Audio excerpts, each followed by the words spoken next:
Secuencia 4, sesión 3. Jardines. Número 1. Trabajen en parejas el siguiente problema. Se tienen diferentes jardines rectangulares, según lo especificado en cada inciso. Inciso A. El primer jardín tiene 60 metros cuadrados de área. En la siguiente cuadrícula tracen los jardines rectangulares que consideren necesarios con el área indicada para cada uno de ellos. Cada cuadrito representa un metro cuadrado. Inciso B. Completen la siguiente tabla considerando medidas posibles para el largo y el ancho de ese jardín. Tenemos aquí largo en metros y ancho en metros. Largo 1, 2, 3, 4, 5, 6, 10, 12, 15 y 20. Y el ancho tenemos que encontrarlo. Recordemos cómo se encuentra el área de un rectángulo. Sabemos que va a ser base por altura. Entonces el área de un rectángulo es base por altura. En este caso pues nos está dando la altura, ¿sí? Aunque pues también no importa, es como relativo cuál sea la base y cuál es la altura, ¿sí? No importa, depende cómo esté colocado el rectángulo, es como va a ser base o altura. Pero bueno, aquí supongamos que esta va a ser la altura y el ancho va a ser la base. Si mide, vamos a poner aquí el rectángulo 1 de altura, perdón, bueno, aquí vamos a ponerle 1 de ancho. Y de largo, ¿cuánto va a medir? Para que me dé 60. Es decir, que un número, porque va a ser base por altura, un número que multiplicado por 1 me dé 60. ¿Qué número es ese? Pues sería el 60. 1 por 60, 60. Recordemos que el rectángulo anterior, el área del rectángulo anterior es igual a 60 metros cuadrados. Entonces multiplicando base por altura o altura por base es relativo, nos va a dar 1 por 60, nos da 60. Ahora, un número que multiplicado por 2 nos dé 60, pues va a ser 30, ¿no? 30 por 2, 60. 3 por 20, 60. 4 por 15, 60. 5 por 12, 60. 6 por 10, 60. 10 por 6, 60. 12 por 5, 60. 15 por 4, 60. Y 20 por 3 nos da 60. Entonces de esta forma podemos construir nuestros triángulos que está en la cuadrícula de ahí arriba. Luego nos dice inciso C. El segundo jardín mide 6 metros de ancho por 15 metros de largo. Se va a poner una cerca alrededor de ese jardín. Completen la tabla. Vamos a dibujar ese jardín, una simulación. ¿Sí? Tenemos el rectángulo y nos dice que son 6 metros de ancho. Bueno, aquí está, no va a coincidir, ¿no? Porque 15 metros tendría que estar más grande hacia arriba. Y luego por 15 metros. Pero pues es una simulación, ¿sí? No va a ser real, nada más es para que nos demos cuenta que va a ser un rectángulo. Y se va a poner una cerca alrededor de ese jardín. Entonces digamos que aquí son 6 metros, 15 metros, aquí van a ser otros 6 metros y aquí otros 15 metros, ¿sale? Entonces dice distancia que ya se ha acercado. Si ya se acercaron 5 metros, dice distancia que hace falta por cercar. Lo primero que tenemos que hacer es sumar 6 más 15 más 6 más 15, que lo podemos decir que es el doble de 6, que sería 12 metros, más el doble de 15, que sería 30 metros, nos da un total de 42 metros. Si ya cercó 5 metros, tenemos que restar 5 metros y nos va a salir 37 metros.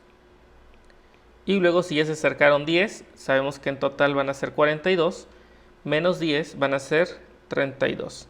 Y luego 42 menos 15, 27. Luego 42 menos 20, 22. Y 42 menos 25, 17. Inciso D. El tercer jardín tendrá un ancho de 10 metros. Completen la tabla 9 para calcular el área de este jardín considerando diferentes medidas para el largo.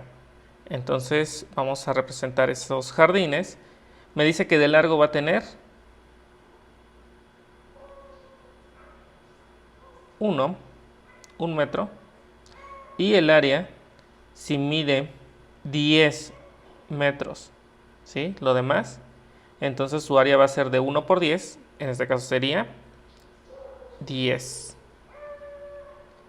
Luego nos dice que va a medir ahora el largo, va a medir 2. 2 por 10, 20. Luego 3. 3 por 10, 30. Luego 4. 4 por 10, 40. Y así nos seguimos, 50, 60, 70, 120, 150, 200. Número 2. Anoten a continuación el número de tabla según el tipo de variación que represente.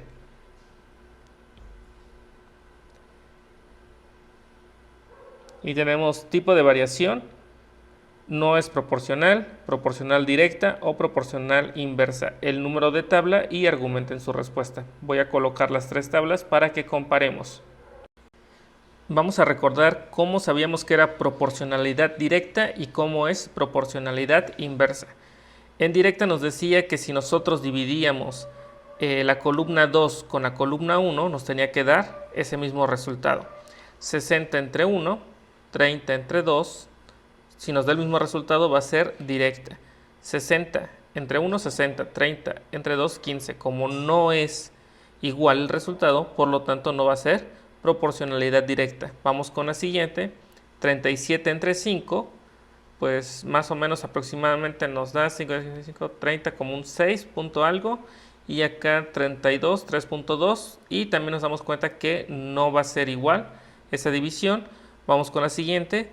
10 entre 1 nos da 10, 20 entre 2 nos da 10, 30 entre 3 nos da 10.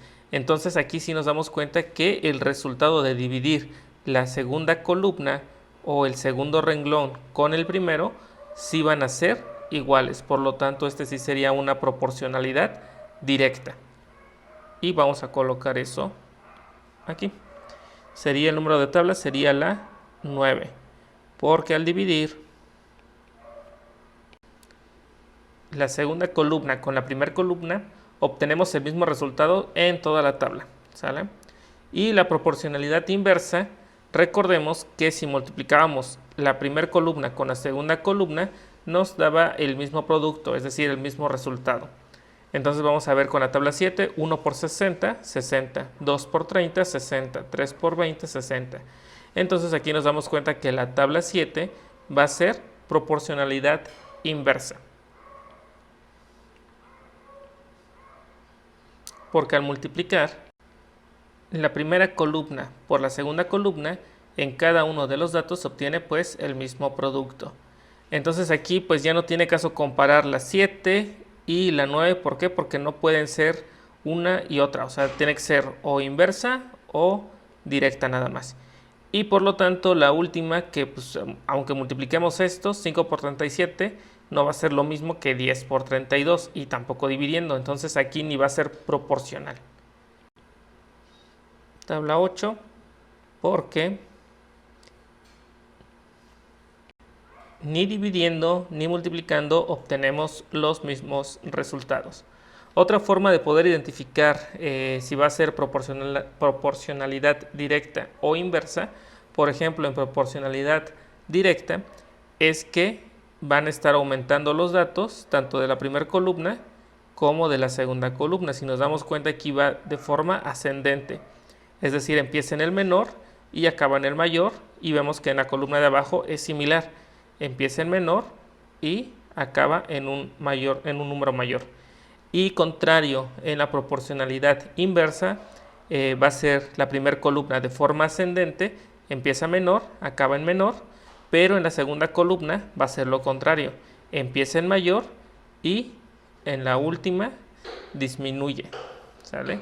Entonces es otra forma de poder identificarlo.